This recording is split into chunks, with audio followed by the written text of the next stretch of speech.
Tokioshi, boa tarde. Agora a gente fazendo... Walter. Muito bom para o senhor.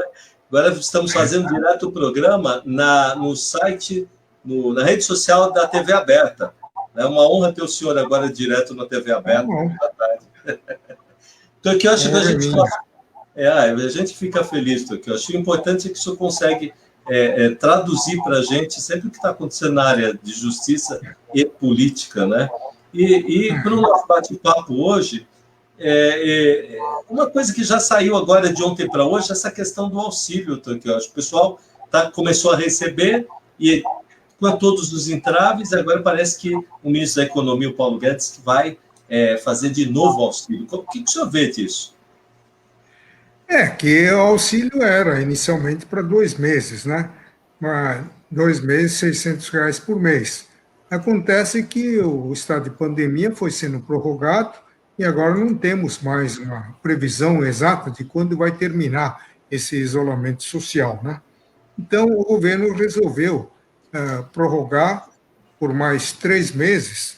Então, serão pagos num total de 1.200 em 3 meses, mediante um escalonamento gradual, que é redução gradual. Primeira parcela de 500, outra de 400 e uma parcela final de 300, totalizando 1.200. E com isso vai minimizar os problemas dos hipossuficientes. Mas isso não vai resolver o problema de todo mundo, mesmo porque existe um contingente enorme de pessoas que ainda sequer conseguiram receber a primeira parcela, entendeu? Por falta de regularização do CPF e qualquer outro dado, e segunda parcela também nem todos ainda receberam. E tem mais, muita gente que não faziam jus a esse auxílio acabaram recebendo, e devidamente intimados, estão procederam à devolução. Parece-me que houve uma devolução da ordem de 40 milhões. Tá? Então, esse programa é muito complicado. Né? Primeiro que nem todos recebem no momento certo. Segundo que alguns não, centenas, que não têm direito a esse benefício, acabam furando o esquema e acabam recebendo indevidamente. Professor, agora teve eleição agora do Supremo, é até interessante perguntar isso para o senhor, porque o Supremo tem de tempos em tempos a eleição do novo, né, o novo presidente da casa, né? Agora foi o ministro Fux, né? Como é que o senhor acha, sendo, né, o senhor já que tem convívio com a corte, a importância dessa troca, ou se tem uma certa importância dessa troca agora, nesse momento que a gente está vivendo, né, singular, para as relações entre o governo do executivo, com o legislativo e o próprio judiciário? A eleição para o judiciário, você está falando? Do ministro Fux, né, a troca dele. Né? Então, o Supremo decidiu que prevalece o que dispõe o regimento interno de cada tribunal, porque a lei orgânica da magistratura, ele manda candidatar para os cargos de direção do tribunal os desembargadores mais antigos. Mas, segundo o Supremo Tribunal Federal, essa lei não foi recepcionada pela Constituição de 88, que bate na tecla da liberdade, da democracia, portanto, com participação de todos os desembargadores interessados em disputar o pleito. Eu acho que foi uma medida acertada. Então, prevalece o que estiver prescrito no regimento interno de cada tribunal. Professor Kiyoshi, e o próprio ministro Fux, eu acho que vai ser melhor nessa relação conturbada que está vivendo hoje, né, que está dizendo que está tendo um atrito entre poderes, e ele diz que ele quer uma relação maior com os militares. O senhor acha que vai ser essa gestão dele? O ministro Fux é um ministro bastante experiente, ele é originário do Superior Tribunal de Justiça, né, e está afinado, sintonizado com os demais poderes. Eu acho que ele não... Quero dizer que o atual presidente, o ministro Toffoli, não esteja sintonizado, mas estou dizendo que o ministro Fux terá maior flexibilidade para tentar buscar uma harmonia efetiva entre os três poderes. Professor, agora uma coisa conturbada que a gente está vendo essa semana é o caso do Flávio Bolsonaro, né? Ele estava correndo em primeira instância, lá até uma pergunta aqui, já começou a perguntar o doutor Marco Kojorowski, perguntou, é a mesma pergunta, perguntou o que o senhor achou da questão da mudança da instância do caso do filho do Bolsonaro. Ele pulou da primeira para a segunda, né?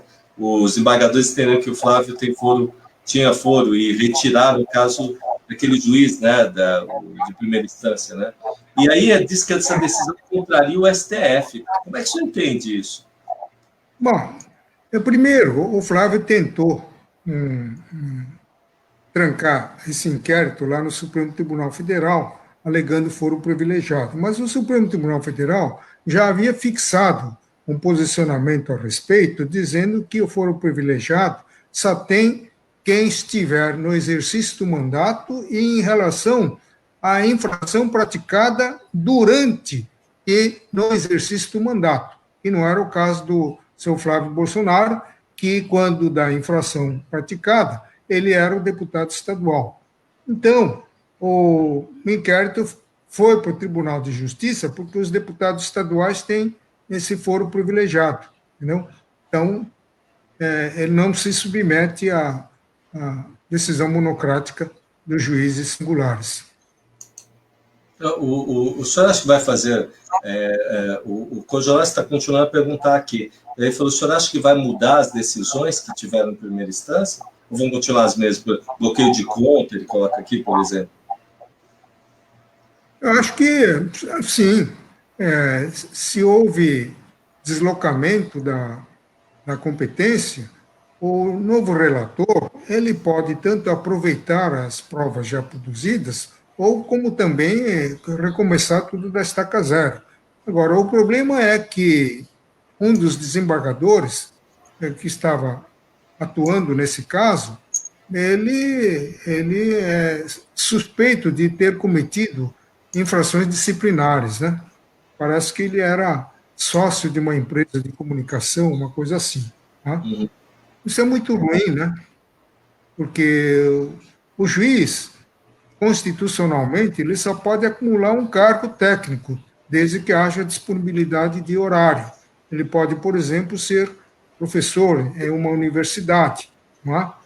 O que não se confunde com ser dono de uma instituição de ensino. Isso é outra coisa. Isso não pode. Então, o juiz que exerce outra atividade acaba sempre criando esses incidentes processuais que acabam retardando a prestação jurisdicional. O Tomás Kojorowski até convidou o senhor para palestrar na OAB do Tatuapé, que está mandando um abraço para o senhor desse tema. Viu? Agora que ele é o vice-presidente da OAB do Tatuapé. Se for pela internet, tudo bem. É verdade, hoje tudo pela internet. Olha, falando em internet, Tokyo, ontem pela internet, a gente teve ali uma fala do presidente Bolsonaro, falando também da nomeação do Carlos Alberto Decotelli, né, que é um gestor de finanças, é um ex-militar, né, que é uma derrota para a área daquela olavista que está do governo, né, que o próprio filho do presidente queria, e uma vitória para a ala militar. Ele é economista, ele fez uns discursos. O senhor acha que depois da saída conturbada do nosso ex-ministro da Educação, vai melhorar um pouquinho ou a gente vai continuar na mesma, doutor? Eu não sei, viu? Eu diria que o seu presidente da República não tem sido muito feliz na nomeação do seu ministro de Educação, né? Já esse último aqui já é o terceiro ministro, né? Verdade. Já correm notícias de que a titulação que ele mencionou, que consta do seu currículo, não corresponde à realidade. Ele seria doutor por uma universidade Buenos Aires, é isso? É verdade, a universidade. E que o reitor da universidade local já está contestando, dizendo que não consta ele dentre os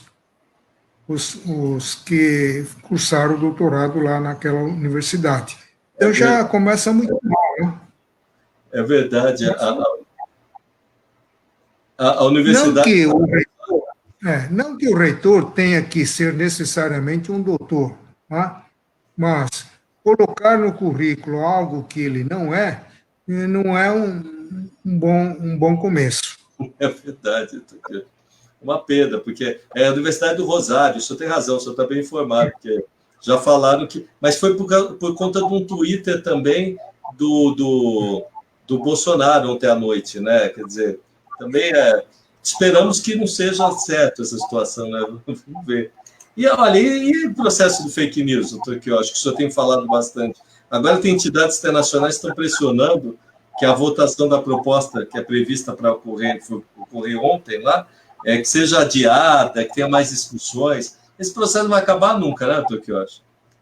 Está complicado, quer dizer, quanto mais cedo encerrar esse inquérito, melhor para a sociedade brasileira, né? Porque aquilo lá parece uma espada de Damocles na cabeça de muita gente e traz muita intranquilidade, né?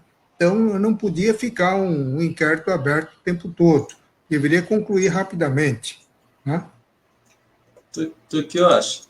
Agora, essa coisa conturbada da eleição, já tem gente que quer adiar, quer estender o prazo do dia 15, que seria para o dia 15, e o dia 29 de novembro, e agora já o Centrão, né, está querendo que fique na mesma data, fora que a gente vai gastar um dinheirão para essa eleição, porque o dinheiro é dinheiro público, né? O que o senhor acha dessa questão da eleição no meio da pandemia agora? Pois é, eu estava ouvindo a explicação do presidente do Tribunal Superior Eleitoral, ministro, como é que chama? Barroso, né? Uhum. Ele estava explicando, ouvindo todas as autoridades médicas do país, chegou-se a uma conclusão de que ganhar uns 30, 45 dias a mais, fazendo, portanto, esse adiamento para dia 15 de novembro e 29 de novembro, seria uma boa solução, tendo em vista o risco da pandemia. Uhum. Eu não sou uma autoridade médica, mas eu acho que, se realmente a conclusão técnica for nesse sentido, impõe-se o adiamento, né? Do que eu acho outra, sim, pode falar. Outra solução seria adiar para próximo ano. Só que, neste caso, a PEC deveria tomar o cuidado para terminar o mandato em 31 de dezembro do quarto ano do mandato, qualquer que tenha sido o mês em que se iniciou o exercício do mandato. Isto é, respeitar sempre o ano calendário, e não o ano civil, que é o decurso de 365 dias, a partir de um determinado dia do determinado mês, para terminar no mesmo dia, no mesmo mês do ano subsequente. Então, isso ficaria ruim, porque aí daria uma descoincidência de mandatos, né? Que eu acho, a nossa tecnologia, vou até colocar aqui para o senhor, que está aparecendo na TV também. Olha o doutor Marco Joroski aqui dando no telinha. Boa tarde para o senhor, olha lá. Mestre que dá abraço, está aí na telinha, né? Tudo bem, Marcos. E tem também o doutor Alessandro, também lá da OAB Tatuapé, doutor Alessandro também dando boa tarde para o senhor, também está nos vendo aqui. Hoje, com essa tecnologia, a gente pode tudo, né, doutor? Então, o que eu acho? Deixa eu esse negócio da eleição, além de tudo, a gente não tem não está muito certo como é que vai ser, né, porque como é que vai fazer no meio da pandemia, né? O que o senhor acha disso? Porque como é que o sujeito vai sair para votar hoje? É complicado, né? Tem relação Se você pudesse entender que em setembro vai acabar pelo menos o pico da pandemia, então você poderia manter o calendário atual, né? Porque ganhar 45 dias a mais não vai fazer muita diferença, né? Verdade. E vai utilizar muitos recursos, vai dar muita confusão, né? E os que estão no poder atualmente, vão concorrer para a reeleição, teriam uma vantagem muito grande com essa espichada, né? E, e, e os candidatos novos não, teriam menos chance. O doutor Alessandro, deixa eu voltar aqui para a telinha aqui, o doutor Alessandro disse que pode perguntar, mas qual a opinião do senhor das voltas às aulas, agora em setembro? Que agora o governo do estado diz que vai voltar às aulas, né? É gradual. Aquela coisa também do amarelo, do vermelho, tem gente que pode trabalhar, tem gente que não pode. O que o senhor acha, doutor Quioche? Então, o governo do estado está partindo do princípio que em setembro já terá passado o pico da pandemia, por isso que ele está falando em voltar às aulas, de maneira que, da mesma forma, dentro dessa perspectiva, as eleições, então, poderiam ser mantidas no calendário atual, né? Agora, o Estado vai voltar às aulas presenciais, mesmo porque as escolas públicas estaduais, ao contrário do que aconteceu nas escolas particulares, eles não se prepararam para promover aulas à distância, né? Então, só as escolas particulares que estão prosseguindo dando aulas online, o que não acontece com o Estado. Professor, agora... Oi, pois não. A nossa população em geral não é muito séria, né? Então, eu estava vendo algumas notícias dessas aulas online, em que os alunos fazem brincadeira de mau gosto com as professoras, né? É verdade. E isso não é bom, né? Isso não é bom. Já tá difícil, né? Ter a aula, o ano letivo, né? Terminando o ano já. Então, que eu acho, sabe uma coisa que ficou inexplicável essa semana?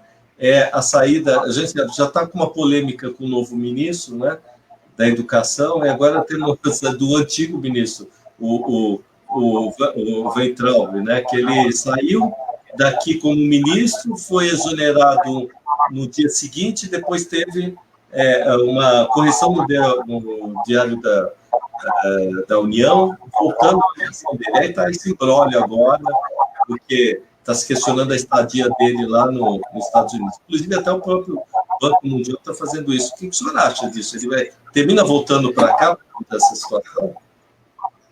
Eu não sei. Esse ministro é muito esquisito, né?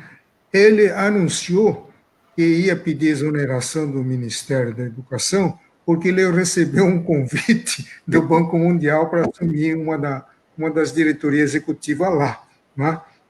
Pelo que estou vendo, os funcionários, a Associação dos Funcionários do Banco Mundial ficaram revoltados com a indicação do seu nome, mesmo porque a mídia internacional já havia transmitido várias das atitudes deles consideradas antissociais.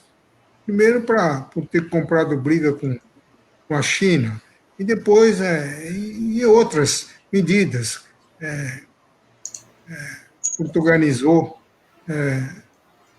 uma briga com o Supremo Tribunal Federal, uso de linguagem de baixo calão, essas coisas todas. Então, a associação está exigindo que ele passe pelo crivo de uma comissão de ética, né? Então, a diretoria do Banco Mundial deliberou que a comissão vai decidir até o final de julho, né? Então, não se sabe se ele vai ser efetivamente nomeado para cargo de diretor executivo ou não. Agora, dizer que ele foi convidado, como ele falou, isso não corresponde à verdade. Depois, a viagem para ele para os Estados Unidos foi uma viagem bastante apressada. Ele fez o uso do passaporte diplomático. Depois que esse assunto veio à tona, o que aconteceu? O governo retificou a data da exoneração dele para um dia, ajustou a data, de tal forma que, quando ele viajou para os Estados Unidos, ele ainda ou foi na condição de ministro, portanto,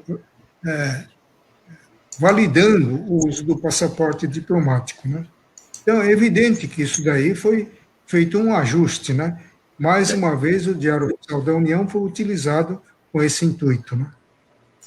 Então, o que eu acho agora essas 3 últimas perguntas aqui que eu deixei para fazer para o senhor, porque então até tem muito meme na internet. É o caso do Queiroz, né? Dessa questão das rachadinhas.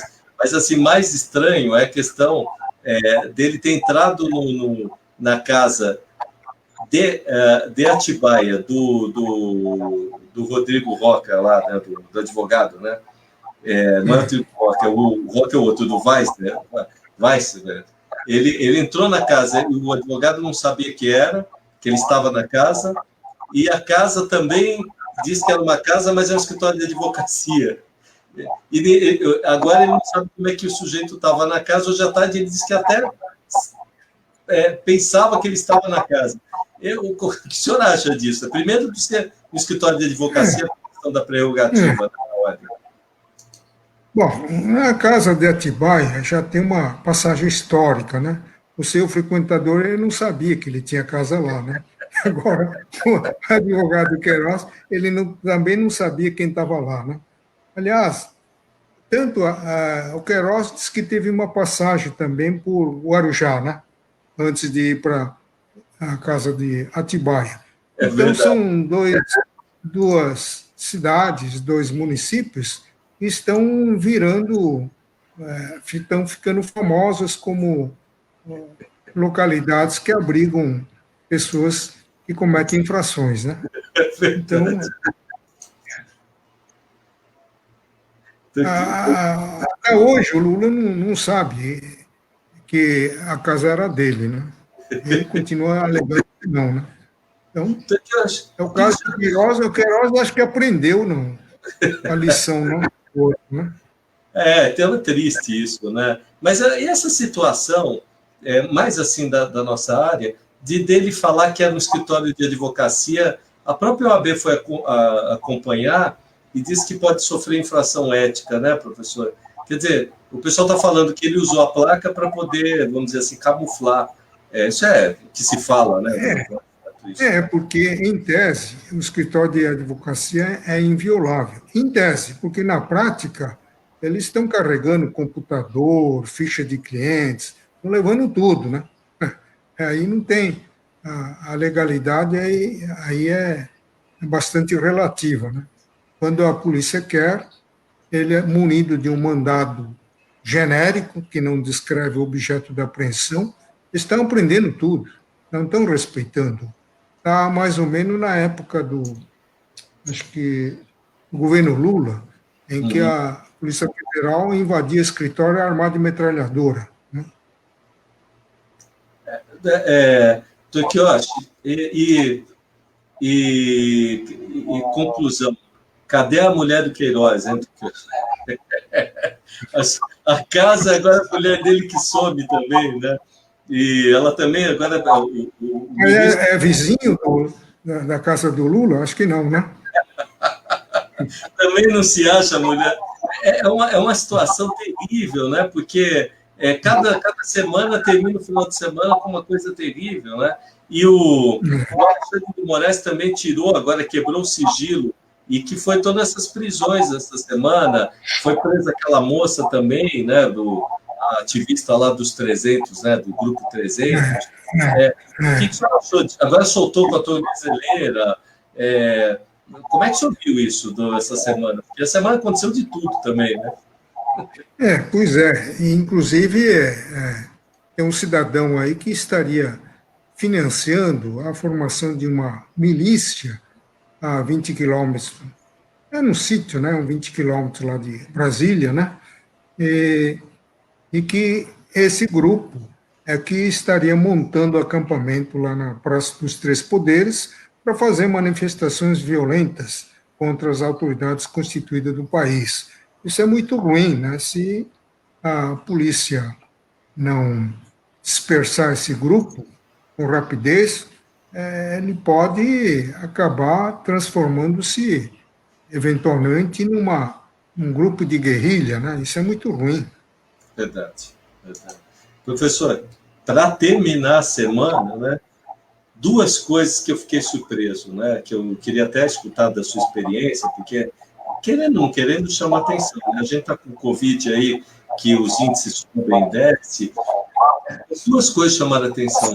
A nuvem de gafanhoto, que está vindo ali, pegando quase o sul do país, ele não chega, e o terremoto no México, que eu acho. Aí tem gente falando que é o fim do mundo já, né? Que coisa, né? Que passou de... Só faltava essa do gafanhoto, né? É um presente da Argentina, se bem que os gafanhotos tiveram origem no Paraguai. De lá eles foram para a Argentina e agora estão entrando no Brasil via Rio Grande do Sul, Santa Catarina. O que eu acho estranho é que as autoridades brasileiras estão falando muito em monitorar a movimentação dos gafanhotos. Monitorar não adianta, você ficar aí indicando, gafanhotos estão chegando aqui, agora estão atacando o milharal, agora estão atacando a plantação de soja, não sei o quê. Isso não interessa. Ele tem que bolar uma tecnologia para impedir o estrago desses gafanhotos, né? Quer pulverizando através do emprego de inseticida, qualquer outro meio que não venha afetar o meio ambiente, né? Agora, monitorar por monitorar, isso não vai resolver nada, né?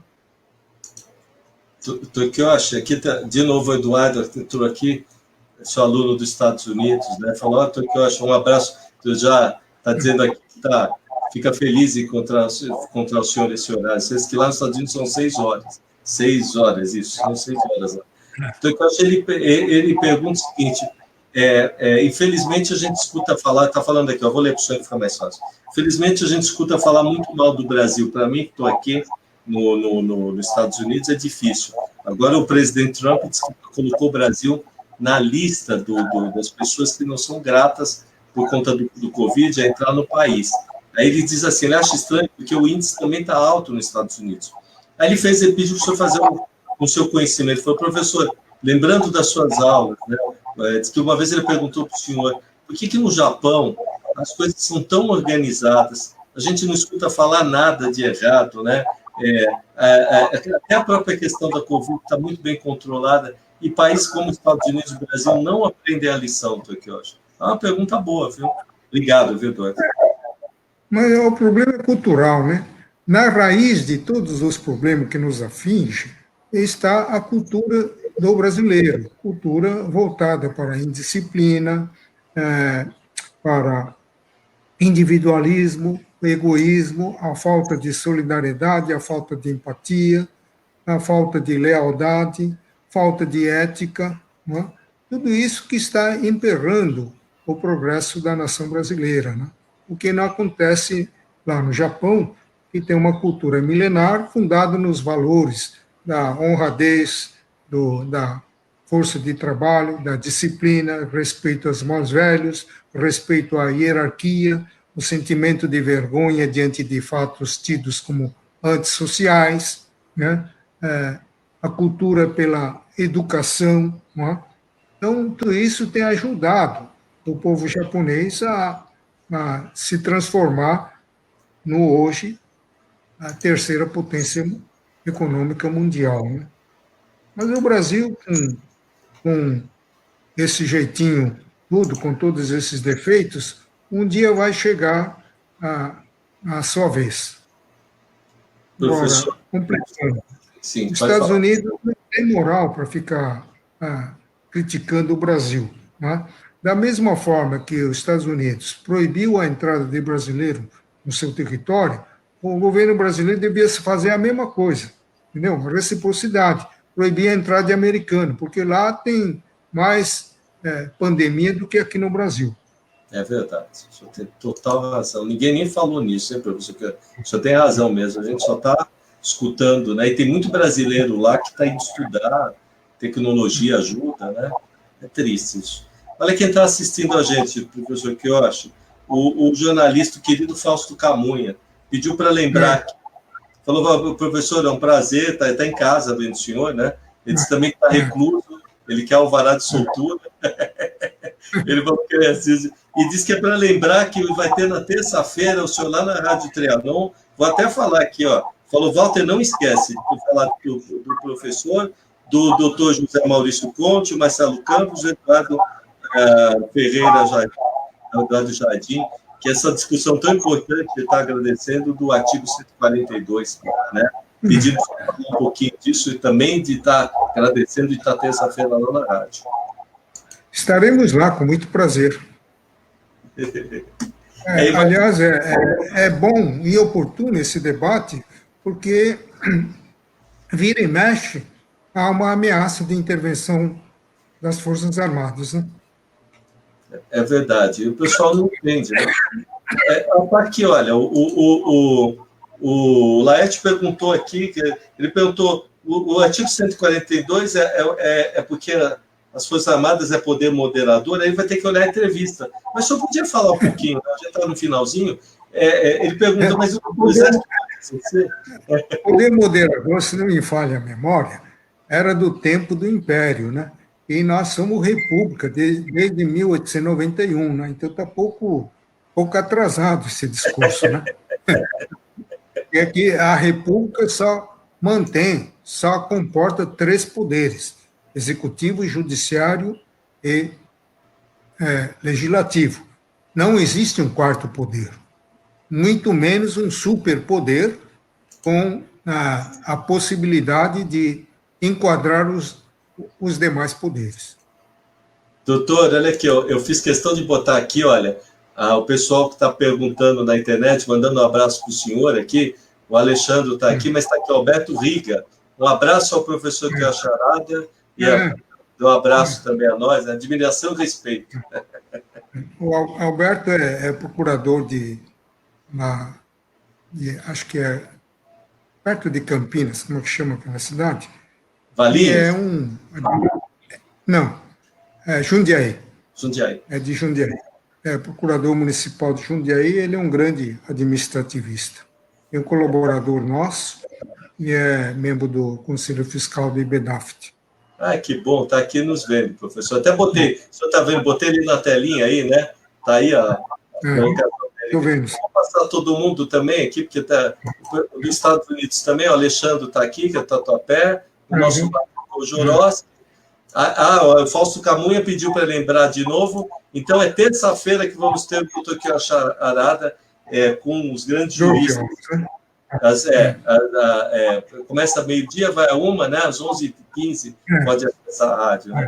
Olha, professora, é um prazer falar com o senhor. Deixa eu voltar aqui para a telinha, que a gente está lá na TV. É um prazer falar com o senhor. Espero que, né?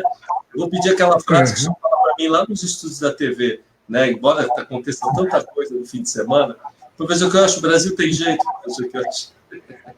O Brasil tem jeito, e nós temos a obrigação moral de depositar confiança no progresso dessa nação brasileira.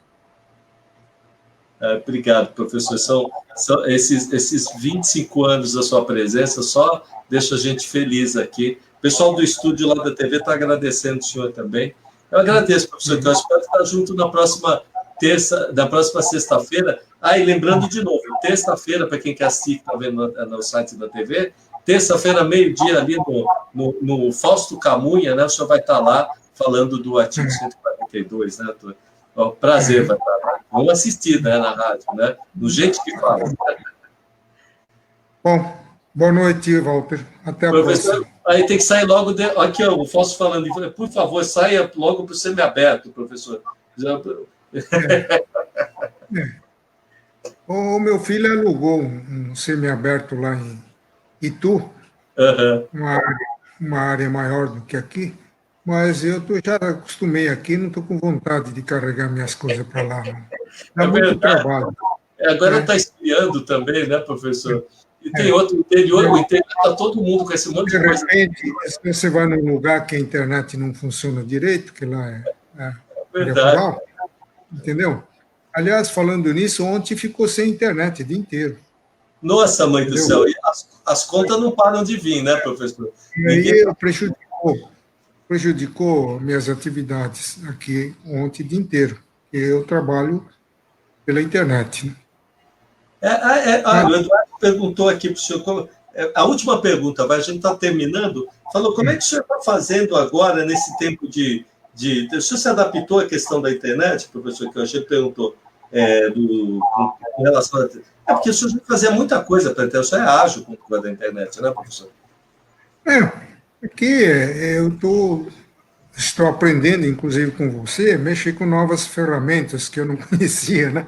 Porque estamos juntos. Longe do escritório, onde tem um técnico a meu alcance, tem um assistente, tenho tudo, aqui eu tenho que aprender e fazer tudo sozinho, né? É verdade. Mas é que eu estava falando para os meus colegas colaboradores da revista do IBDAFT, que eles estão atrasando muito para a entrega dos textos, para que possamos editar a revista já no segundo semestre deste ano.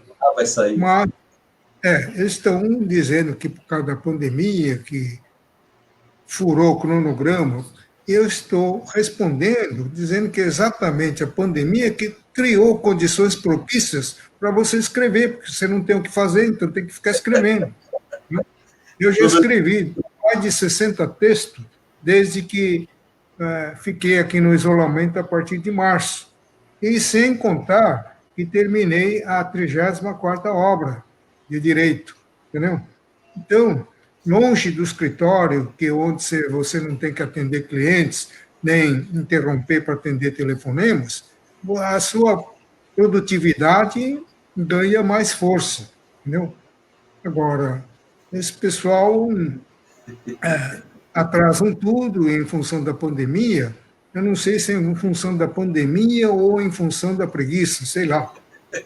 Professor Cássio Eduardo está falando aqui que quando sair o livro, ele está lá nos Estados Unidos, que foi seu aluno, quando estiver nos Estados Unidos, tiver o livro em PDF, o e-book, o novo livro que ele vai comprar do senhor de lá. Diz que ele tem saudade das aulas. Diz que é da Unip.